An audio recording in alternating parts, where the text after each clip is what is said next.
গোটা ভারতবর্ষে বিজেপি বিরোধী সংবিধান বাঁচানোর জন্য জাতীয় দল হিসেবে কংগ্রেস কাজ করছে। আমরা ভারতবাসী হিসাবে, আমি যে পরিবার থেকে চলাফেরা করি, আমাদের পরিবারের পরিচিতিটা শুধু ভারতবর্ষে নয়, ভারতবর্ষের বাইরেও বিভিন্ন দেশে আছে। তো ভারতবর্ষের সংবিধান বাঁচানোর লড়াইয়ের জন্য বর্তমান পরিস্থিতিতে একমাত্র কংগ্রেসই দেশে নেতা রাহুল গান্ধী, তিনি প্রচেষ্টা করছে এবং মানুষ তার ডাকে সাড়া দিচ্ছে এবং তিনি প্রকৃত অসহায় দারিদ্র মানুষের পাশে ছুটে ছুটে যাচ্ছে। তো তার কাজে আমি মুগ্ধ হয়ে, এবং আমি দেখেছি আমাদের রাজ্যের শাসক দল বলুন এবং বিজেপির যে উত্থান, এই শাসক দলের দ্বারাই উত্থান, এবং শাসক দলের কর্মকাণ্ড যেগুলো দলিত, আদিবাসী, এসসি, এসটি, ওবিসি, সংখ্যালঘু মানুষের উপর যে নির্যাতন, শুধু তাদেরকে একটা বিজেপির ভয় দেখিয়ে আর গ্রামের নেতাদেরকে দিয়ে, মস্তানদেরকে দিয়ে ভয় দেখিয়ে যে রাজনীতি চলছে পশ্চিম বাংলায়, উন্নয়ন নয়, শুধু খেলাধুলো, এইসব রাজনীতি, তো এটাকে আমার কাছে পছন্দ হয়নি। আমি মানুষের চেয়েছি যে কর্মসংস্থান হোক, শিল্প হোক, আমাদের বাংলার ছেলেরা বাইরে মার খাচ্ছে, তারা যেন বাংলায় কাজ করতে পারে, এই উন্নয়ন আমরা দেখতে চেয়েছিলাম। সংখ্যালঘুরাও সেই আশা করেছিল, কিন্তু সংখ্যালঘুরাও আজকে বুঝতে পারছে যে সংখ্যালঘুদের জন্য কতটা ভয়ঙ্কর হতে চলেছে এই রাজ্য শাসক দল। এবং আমি রাজনীতির বাইরে গিয়ে, আমি সাংগঠনিকভাবে আমাদের দরবার শরীফের পক্ষ থেকে আমি একাধিক আন্দোলন করেছি বিগত দিনে। সেই দিকে মানুষের কষ্ট দুঃখ প্রাথমিকভাবে সমাজে গিয়ে মানুষের সঙ্গে মিশে দেখেছি।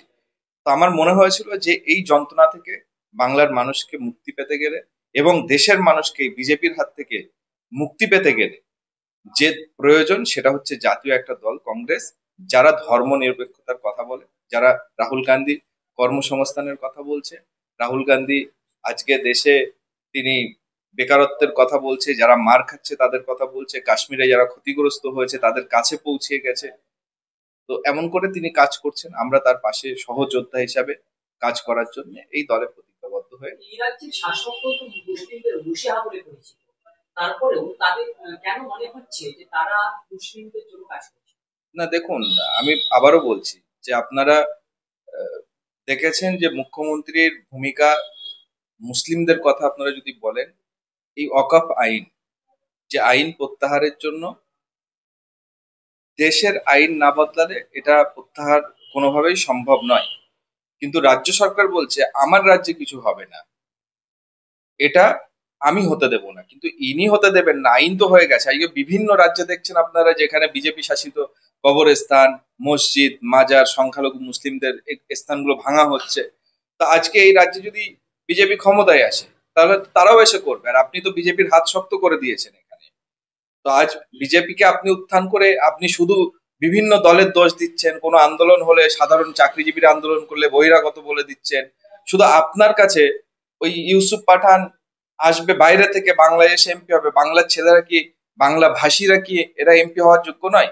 আপনি কলকাতাতে সামান্য কিছু পার্সেন্ট, আপনি বাঙালিদের বাদ দিয়ে যে কমিটি তৈরি করে সরকারের মধ্যে যাদের সংখ্যালঘু মুসলিম হিসেবে দেখান, তারা কতজন বাংলা ভাষী এবং বাংলায় কত পার্সেন্ট বাংলার মানুষ থাকে? আপনি সেই বাংলার মানুষগুলোকে মর্যাদা দেন না, বাঙালি মুসলিমদের মর্যাদা দেন না।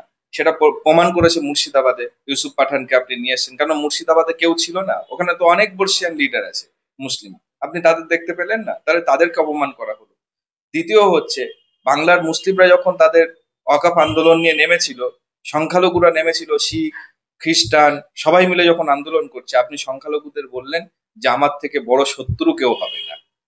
তা আপনার থেকে বড় শত্রু যদি কেউ না হয়, এবং আপনি বলছেন দিল্লি যেতে, তো আমরা ভেবেছিলাম যে আমাদের এই আইন প্রত্যাহার করতে হবে, আমাদের সংবিধান বাঁচাতে হবে, আমাদের সংখ্যালঘু মুসলিম ভাইদের, আমার খ্রিস্টান দাদাদের, তাদের কবরস্থানগুলোকে রক্ষা করতে হবে।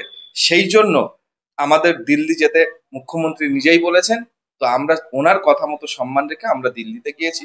আমরা দিল্লিতে আন্দোলন করে, রাহুল গান্ধীর হাত শক্ত করে, আগামী দিন লোকসভা নির্বাচনে বৃহৎ সংখ্যার ভোটে রাহুল গান্ধী দেশের ক্ষমতায় এসে কংগ্রেস ওই আইন বিজেপি যদি বাতিল না করে কংগ্রেস করবে। সম্প্রতি একটা ঘটনা, আপনি রাজ্য শাসকের কথা বলছেন, ওয়াকফ নিয়ে বলছেন। ওয়াকফ নিয়ে আমরা দেখলাম দিদি বলে যে দিল্লি চলে যেতে হবে, তারপরেই সেনাবাহিনীতে ব্রিগেডের সমাবেশে দেওয়া হয়নি, এবং হঠাৎ রেড রোডে নামাজের জন্য সেনাবাহিনী না করে দিয়েছে। মুখ্যমন্ত্রী হস্তক্ষেপে আবার রেড রোডে নামাজ। দেখুন, এই সাজানো নাটক মনে করি এগুলো আমি। তার কারণ হচ্ছে, একটা রাজ্যের যত ভূমি থাকুক, সে কেন্দ্র সরকার ব্যবহার করুক এবং রাজ্য সরকারের কাছে থাকুক বা সাধারণ মানুষের কাছে থাকুক, ভূমি মন্ত্রীর দায়িত্ব থাকে সেই রাজ্যে। দীর্ঘদিন একটা সেলিব্রেশন যেখানে হয়, সেখানে সর্বধর্মের সেলিব্রেশন হয়, সেখানে পুজোর সময় কার্নিভাল হয়। এখন আপনারা অপেক্ষা করুন, পুজোর কার্নিভাল কি সেনারা বন্ধ করবে? আমার মনে হয় না। এবং আমি মনে করি এই নামাজটা বন্ধ করা, এখানে হচ্ছে একটা এই ধর্মের ব্যাপারটাকে আবেগ দেখানো হলো, যে পারমিশন দেওয়া হচ্ছে না। আবার পরবর্তীতে রাজ্য সরকার মুসলিমদের জন্য বিশাল একটা কাজ করেছে। ওই আপনারা রেড রোডে নামাজ পড়ে খুশি থাকুন, আপনাদের সমাজের কোনো এই হিন্দু মুসলিম এই নিয়ে আপনারা ভেবে থাকুন রাজনৈতিক দলগুলোকে। আমরা চাই যেখানে ধর্ম বাদ দিয়ে সর্বধর্মের মানুষ এবং এসসি এসটি দলিত আদিবাসী সংখ্যালঘু তাদেরকে নিয়ে কংগ্রেস আগামী দিন মানুষের কাজ করবে। আগামী দিন এই সমাজের এই সমস্ত মানুষের বেকারত্ব দূর হবে, এখানে শিল্প হবে, এখানে শিক্ষার উন্নয়ন হবে। কেননা এখানে বাংলায় দীর্ঘদিন ধরে মানুষ জানে যে এখানে শিক্ষামন্ত্রী জেলে, এখানে খাদ্যমন্ত্রী জেলে যায়, এখানে সবাই জেলে ঢুকছে। অতএব মানুষ বুঝে গেছে তাদের দুর্নীতি, এবং মানুষ আর এই অত্যাচার সহ্য করতে পারছে না। যে কারণে আমি মনে করি আগামী দিন মানুষ এই কংগ্রেসকে যোগ দিয়ে, এবং আমি বলবো আপনারা ভোটের স্বার্থে, আমি আপনাদের বলবো না যে আপনারা কংগ্রেসকে ভোট দিন, আমি এই কথা আপনাদেরকে প্রথমে বলবো না। আমি বলবো আপনাদের থেকে আপনার পরিবারের আগামী ভবিষ্যৎ, আপনার সন্তানের দিকে তাকিয়ে 2 টাকার চাল ভুলে যান। আপনার সন্তানের দিকে তাকিয়ে লক্ষ্মী ভান্ডার, আমার মা বোনেদের বলবো, পাচ্ছেন, এটা আপনাদের অধিকার। যদি আমরা সরকারে আসি আমরাও দেবো। তো আমরা সেই কথা বলছি যে আপনারা আপনাদের সন্তানের আগামী ভবিষ্যৎ ভাবুন। এই ধর্ম মেরুকরণের রাজনীতিতে আপনার সন্তানদের ভবিষ্যৎ ভয়ঙ্কর দিকে যাচ্ছে। সে আমার হিন্দু দাদাদেরও যাচ্ছে, মুসলিম ভাই বোনেদেরও যাচ্ছে, অন্যান্য সম্প্রদায়ের মানুষেরও যাচ্ছে। তো আমি বলবো বাংলার মানুষ এক হয়ে ধর্মনিরপেক্ষতা একটা দল কংগ্রেসের সমর্থন করে আমরা আগামী দিন একটা সুন্দর দেশের সংবিধানকে রক্ষা করে দেশ গঠন করব।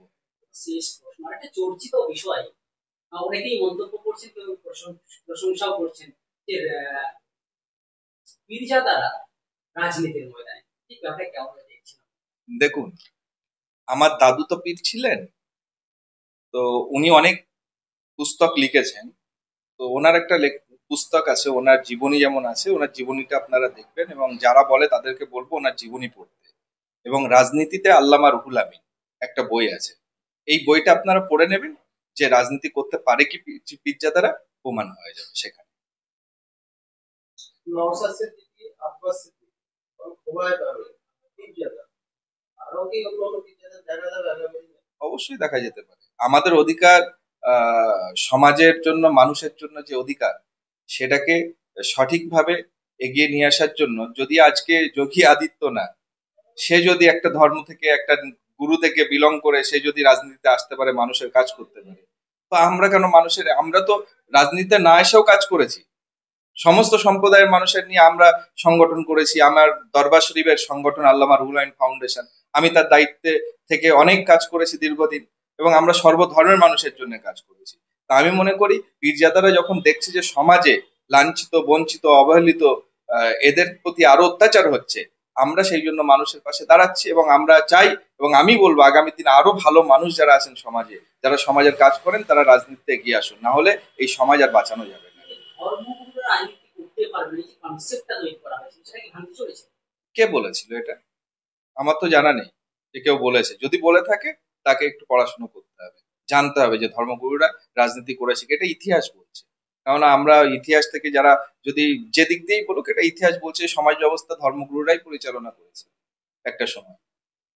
রাজ্যে সেইভাবে হেভিয়েট কোনো নেতা নেই কংগ্রেসের, বা কোনো সংগঠন নিচু স্তরে নেই। এই যে কি 2026-এ কি ফাইট করা যাবে, কি মনে হয়? দেখুন, আমি আপনাদের মনে করিয়ে দিই, বামফ্রন্টের শেষ সময় মানুষ বলেছিল বামফ্রন্ট আবার ক্ষমতায় আসে, এত ঝান্ডা উড়েছিল। কিন্তু সেই সময় তৃণমূল যে ক্ষমতায় আসবে এটা কে জানে?